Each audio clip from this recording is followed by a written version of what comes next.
meron kang mga insurance na okay, mataas yung burst damage ni Farsa, meron din tayong makunat na frontliner kay Barat. So actually with just those two picks, okay na yung yung insurance ng Cignal Ultra na from early to late. At least meron tayong isang hero na maganda yung presence all throughout.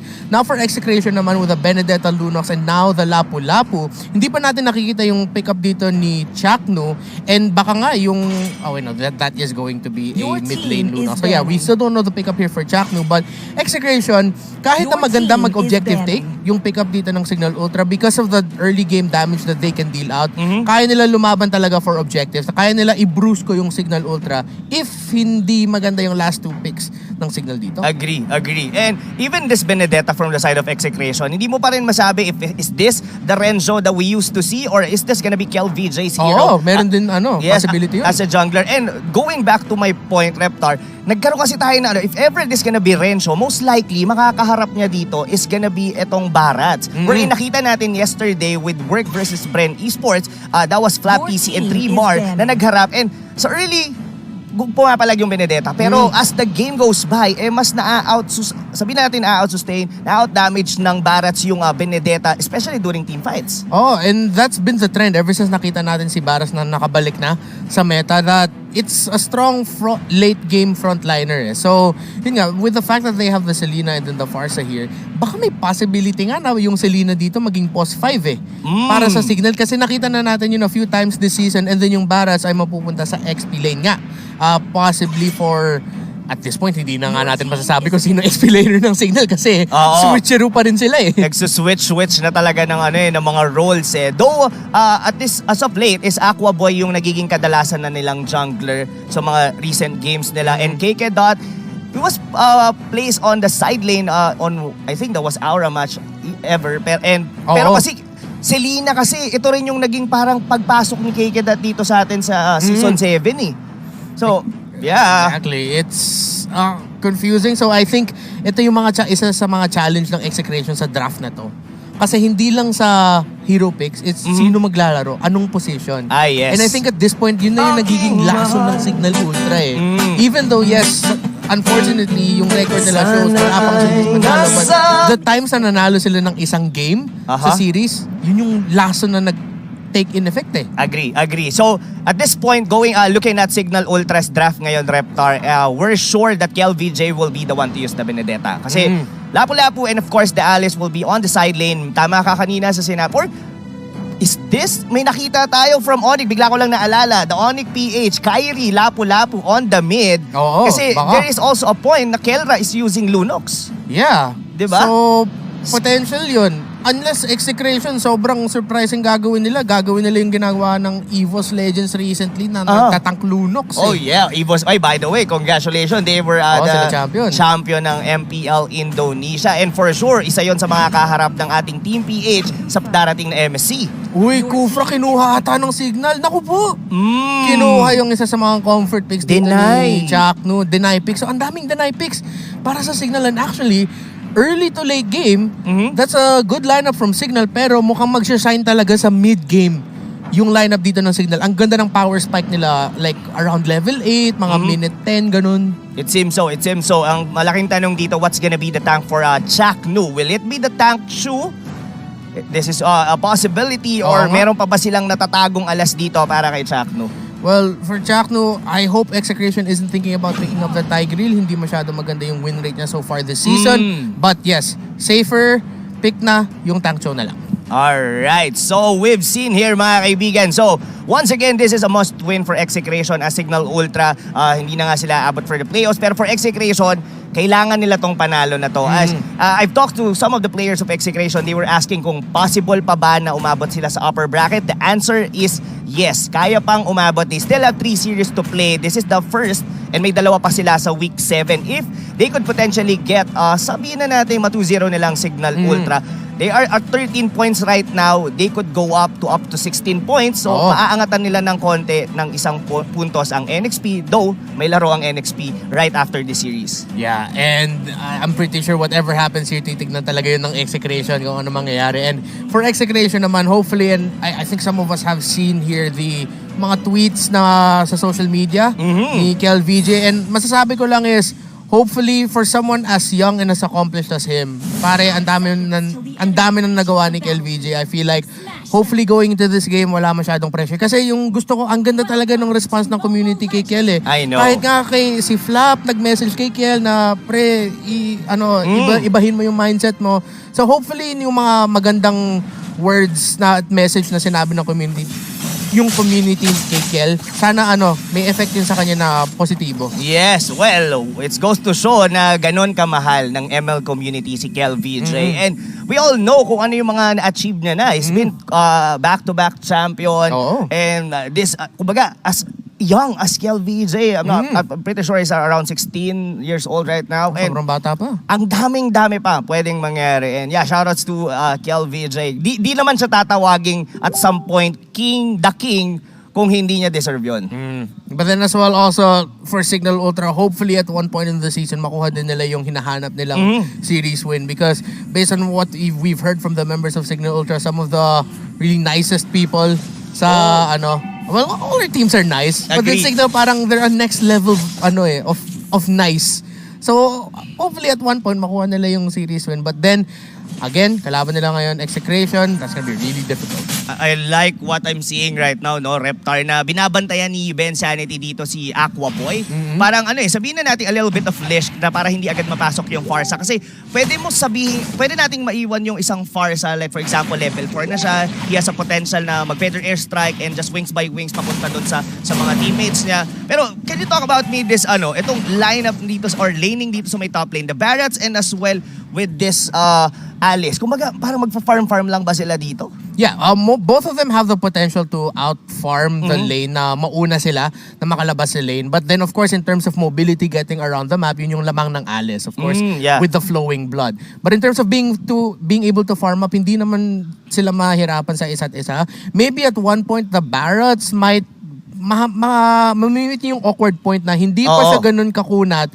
So kaya ng Alice na out-damage yung Barretts. But then that's a very small window, mga few minutes lang yun eh. Until eventually even out lang yun kasi both of them have really good sustain and relatively okay damage. Although lamang yung Alice doon. Yeah, and surprisingly, no, yung Barretts natin, parang each and every series na meron tayo dito, Reptar, madalas na siyang napipick. Oo, nagiging X-Factor na sa mga drafts eh. Uy, nahuli! Wow, that abyssal arrow gonna hit with Jack Nu, and that's gonna be the first blood for Cignal Ultra. A very good start para sa team nito, and look at the rotation that they have right now. A good pick off, at ngayon pwede nila tong i-transition.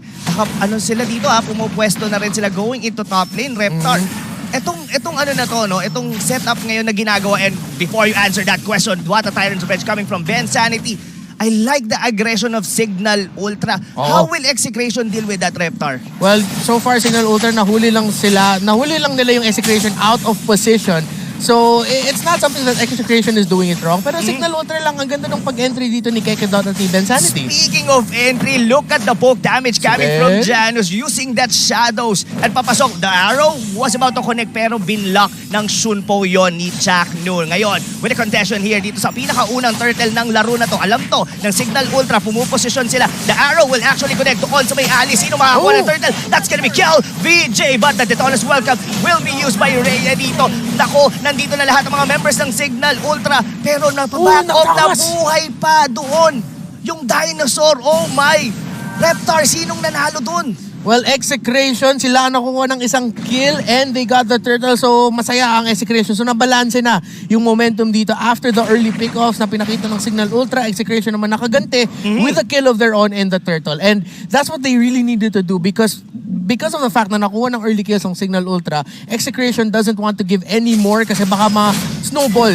Just like what happened in Game 1 Aura versus LPE dito ang Cignal Ultra. So, great to play there by Execration to challenge it. Muntikan na yun.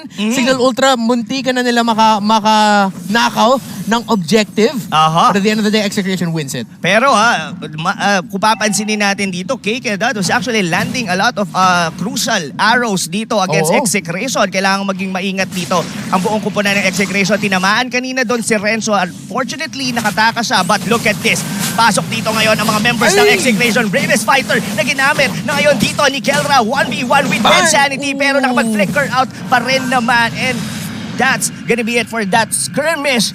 Grabe tong laban natin, Reptar. Parang walang magpapahinga. Bawal huminga, ika nga. Sa dalawa, kumbaga kakatapos lang ng turtle fight, meron na naman sa ibaba. Yeah, and we're seeing here just how much this game means to both of these teams na nilalabas lang talaga nila lahat ng yung kaya nila ilabas. Like, laban lang kung laban. Like, and I like that we're seeing this kind of playstyle coming from Execration as well because Cignal Ultra, because maganda yung early game aggression nila pero nakakasabay din naman sa early game aggression yung lineup ng Execration.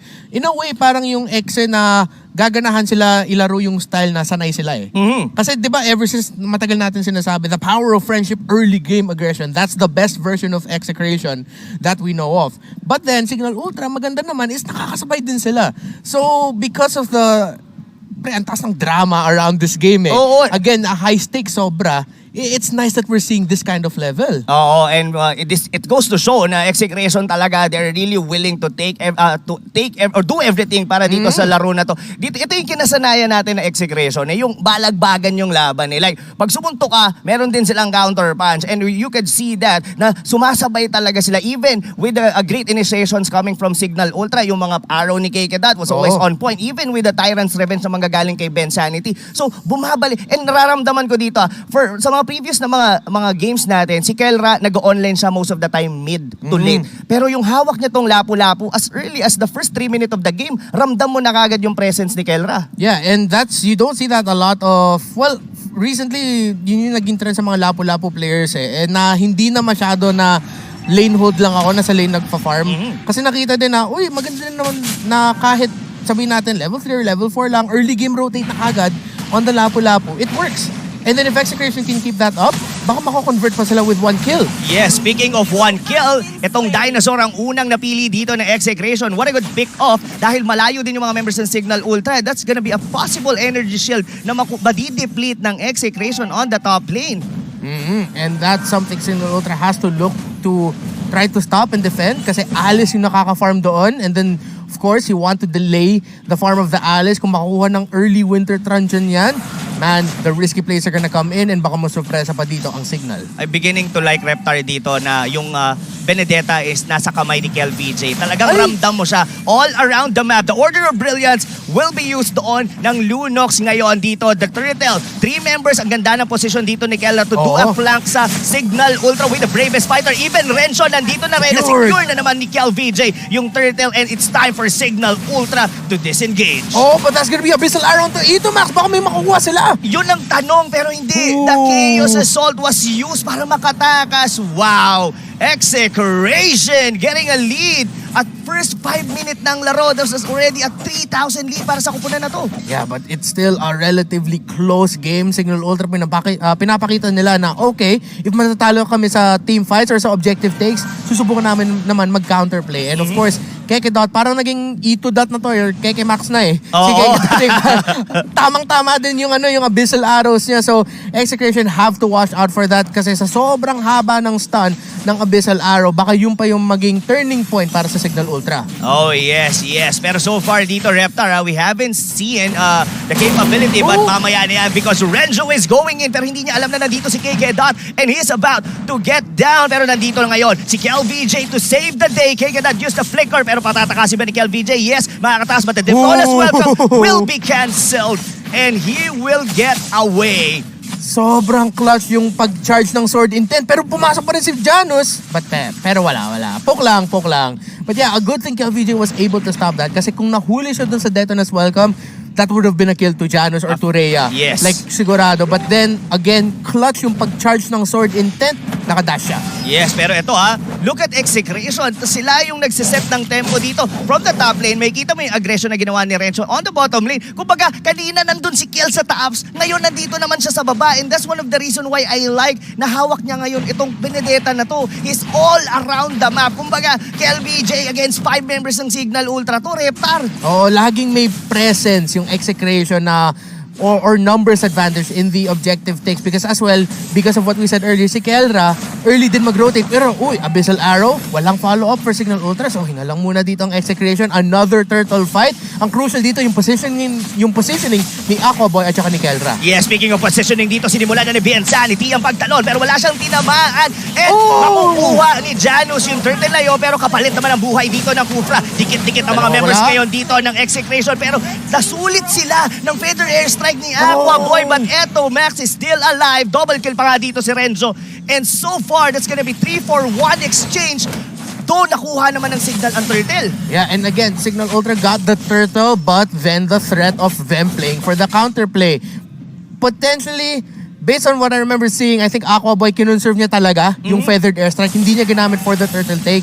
He used it for kung mas maganda na yung position ng Execration, counterplay feathered airstrike. And muntika na, naburst down sila, but then of course, having a Lunox with the Power of Order Brilliance, hindi siya naka-receive ng damage, and then eventually si Itomax pa yung nakapag-secure ng kills for Execration doon. And nakita natin doon yung burst potential from Aquaboy. From that far, nung nagkadikit-dikit yung 4 members doon ng Execration, they have to be at least careful sa mga ganung bagay. Pero like what you mentioned, may Order of Brilliance, nakapag-out naman, and even Chakno has to Shunpo out. So, wow, a very action-packed yung first 5 minutes natin with this teams.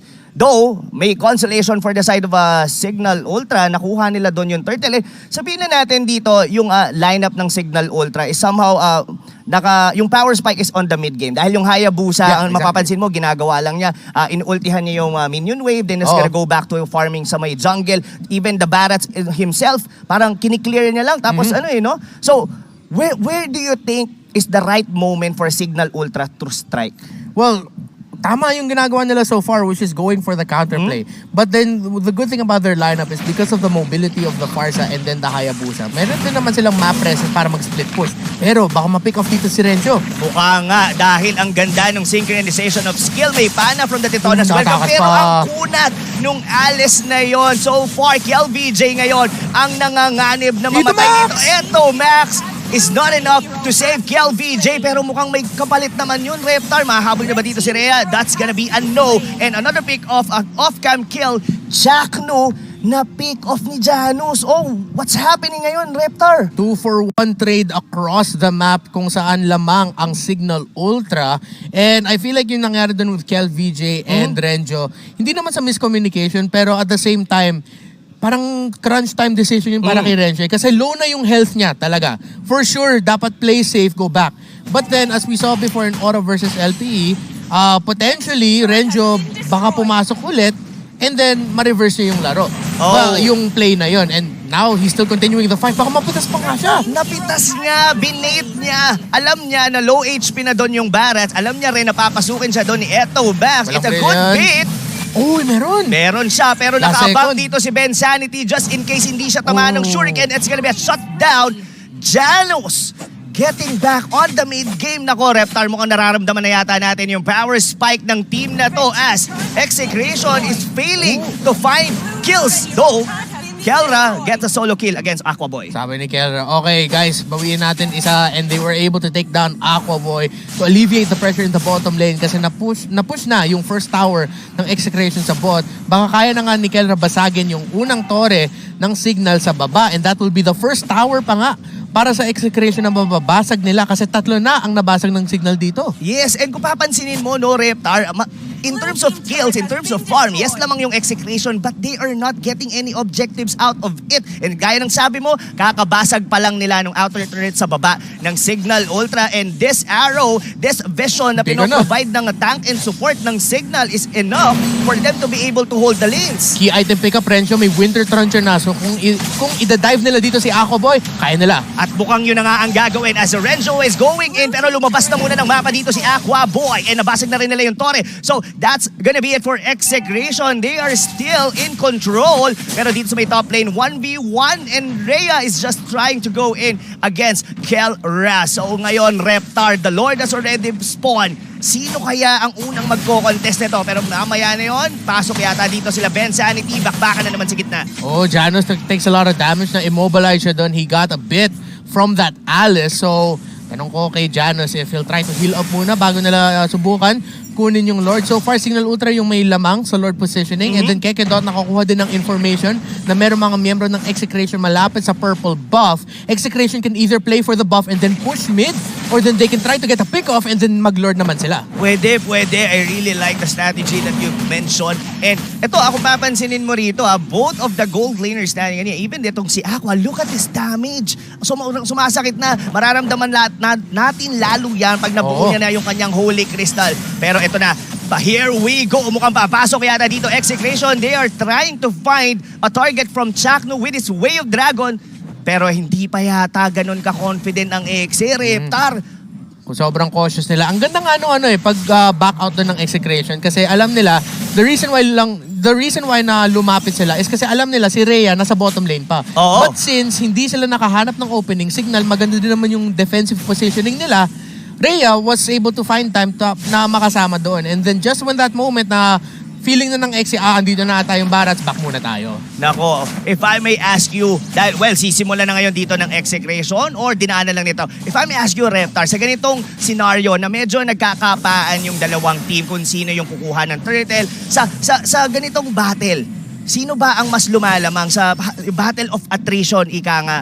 Well, Aqua Boy is going to be key for objective takes para sa Cignal Ultra. Of course, the damage of the Farsa, but then he has so many to worry about. Pero the pick-off by Cignal! Sinubukang sipain doon si Ben Sanity Bet, but meron siyang flicker out. But eto Max, half HP, used the Order of Brilliance to get away. Pero flicker in dito si Rhea. Used the Detonas, welcome binato. Palayo doon si Renzo. Pero Aqua Boy! Siya yung binurse down, and look at Janus with the Oogie Shadow kill. Getting a kill doon for a double kill ngayon mga kaibigan. 4 na members ngayon dito ng Cignal Ultra. Pasok dito, pero si Kelra getting a double kill. 2 na lang ang natitira dito for Execration. Hindi pa sila hinihintuan ng Cignal Ultra. Mukhang ito na yata yung right moment para kunin ang Lord. Yeah, and Aqua Boy still alive. Hindi siya nahuli doon. Rhea was able to catch the Detona's welcome onto Renjo, and that was what opened up the opportunity para sa Cignal Ultra na labanin yung away na yon. But Kelra, nakabawi sila ng 2 kills. That's good news for Execration. It's gonna be a tough Lord still, man.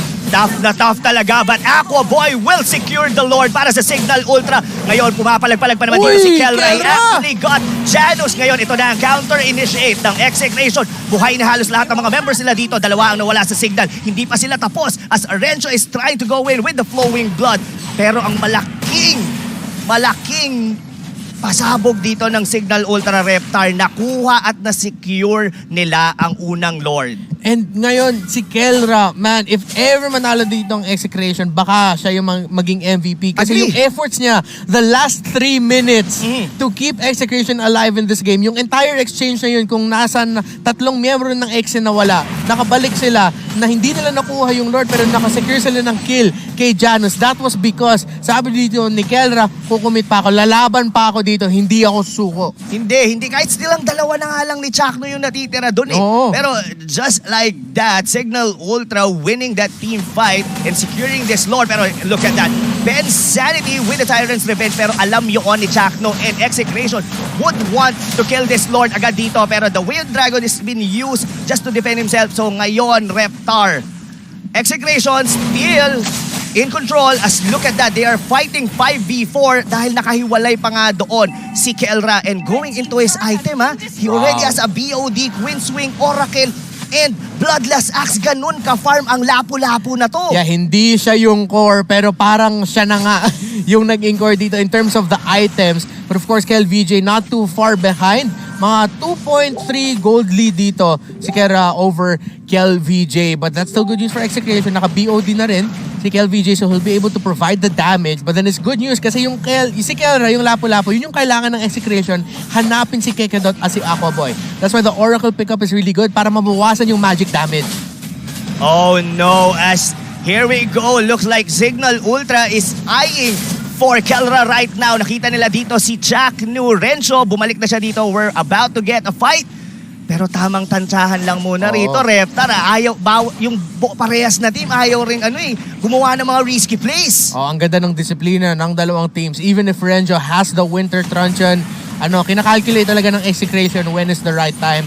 And they're doing it right kasi yung lineup ng Cignal Ultra, Reyes, Barats, 3-4 and 3, pero the presence alone of a Barat sobrang disruptive. Kasi kung may mahuli siya with Deton as welcome at walang makalapit from Execration on the backline kay Aqua Boy, as we saw earlier in the middle lane, that's gonna be a big win for Cignal Ultra in the fight. So again, Execration have to watch out for Aqua Boy and Keke Dottir, pero easier said than done kasi ang ganda ng positioning ni Aqua Boy throughout the entire game. Hindi rin siya yung bastang pagka nag-team fight, either airstrike agad-agad. Talagang naghahanap muna siya ng position. And look at him. He's really onto the back lines dito ng Cignal Ultra, and Ben Sanity and the rest of the members of Cignal talagang nagpo-provide ng vision for the whole team. So at this point, parehas yung team na merong capability to do segue or the side lane pushes. Of course, nandito yung ating Alice, we're in scaling.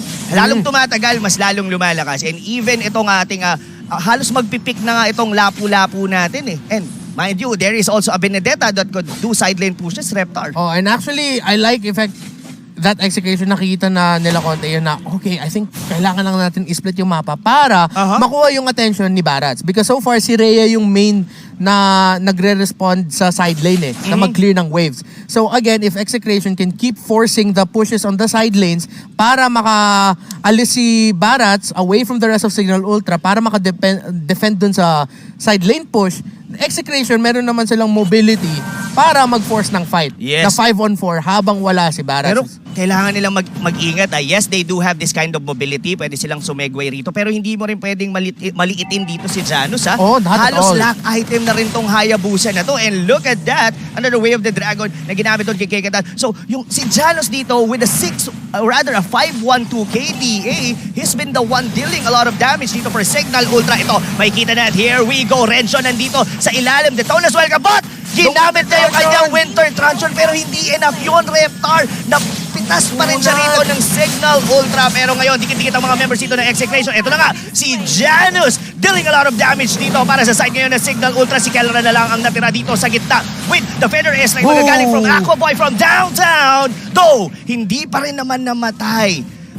Oh my, pero ito, this would open up another Lord for Cignal Ultra. Kakasabi mo lang, Janus, ang ganda ng timing niya doon. Paggamit ng Shadow Kill, using it at the right time, of course, in combination as well with the disruptive presence of the Barats Execration, na-disrupt lang sila throughout that entire fight. It looked like messy execution for Execration, but then Cignal Ultra, ang ganda lang talaga ng galaw nila doon. Sobrang ganda ng galaw, and another Shadow Kill na naman dito. Chakno, barely alive, but the flicker coming from Rhea will seal the deal. Order of Brilliance dito, ginamit na Etomax, pero binabalik siya ng mga rocket, pero makakatakas pa rin naman. So far dito, halos dikit yung gold, pero Cignal Ultra, sila yung mas nakakakuha ng mga objective. Yeah, and we're starting to see again the problem of the Barats pick na kahit nga meron silang Lunox on the other side. For Execration, alam natin that Lunox has a lot of damage. Kinakain at kinakain lang ng Barats na parang walang problema lang. And right now the question is, kulang ba sa damage ng ang Execration because wala silang marksman main, that's a physical damage main assassin, Benedetta, nahirapan din pumasok dito si Kiel. Yes, hirap talaga sila rito. Look at that. Basag na ngayon dito ang gitnang tore ng Execration as the Lord is still gonna melt away. Pero mukhang susunod na ngayon yung base turret dito sa baba. Mukhang hindi madidepensa na to ng mga tropa natin from Execration. And that's gonna be 2 base turret down. Pasok ngayon dito si Renzo with the flowing blood. Pero hindi enough yung damage. 5 members dito ng Cignal Ultra. They are eyeing for the tower. Ang pinakahuling tore dito ng Execration, but Renzo going in with the Winter Truncheon dito na ilagan niya. Doon yung Detanos, welcome dito ni Rhea. Pero ang tanong, paano na ang magiging depensa nila rito, Reptar, as that base turret on the top lane, halos isang hinga na lang, mawawala na. Sobrang kunat ng Kufra at Barats on the side of Cignal Ultra. That was the best that Execration could do at that point, and natamaan nila yung abilities nila, mind you. Pero kulang lang si Renzo. Mind you, pumasok doon si Renzo pero hindi nila nakuha. Yes, nakuha nila doon si Aqua Boy. And ito na nga ang counter-engage dito ng Execration as KLBJ is just trying to defend yung mga minion space nila. Pero still, Reptar, it's a clear win para sa Cignal Ultra as 4 members in ang nawala sa Execration. KLBJ will be the final hope of Execration para depensahan to, pero it looks like not gonna be enough. Dahil mawawala rin dito si The King as Cignal Ultra secures game number 1 against Execration. Grabe yung Barats pick. That became the game changer for Cignal Ultra. And despite ganun lang yung stat line ni Rhea, man, you cannot deny that as we look at Cignal Ultra with their winning moment brought to us by Oppo A94, sobrang game changer ng Barats come mid to the late game. Yes, commendable. Sobrang commendable doon yung Barats ni Rhea. And mapapansin mo nakikita yung initiation coming from Renzo, went in, pinasok niya na mismo si Aquaboy. Yes, nakuha nila pero hindi niya na-sustain even having the winter truncheon. Kumbaga, yung buong Cignal Ultra, talagang focus fire talaga sila kay Renzo. Oo. And again, Cignal Ultra, this is what we were warning you guys about before on. May lason pang Cignal Ultra. May laban pa ang Cignal Ultra. Just because they know they're out of the playoffs, lalaban pa rin sila. Ramdam natin yung laban at yung naglalagablab na desire dito ng Cignal Ultra to take this series at ating pakinggan yung mga bagay na hindi natin nakita sa laban na yon. Midnight, take it away.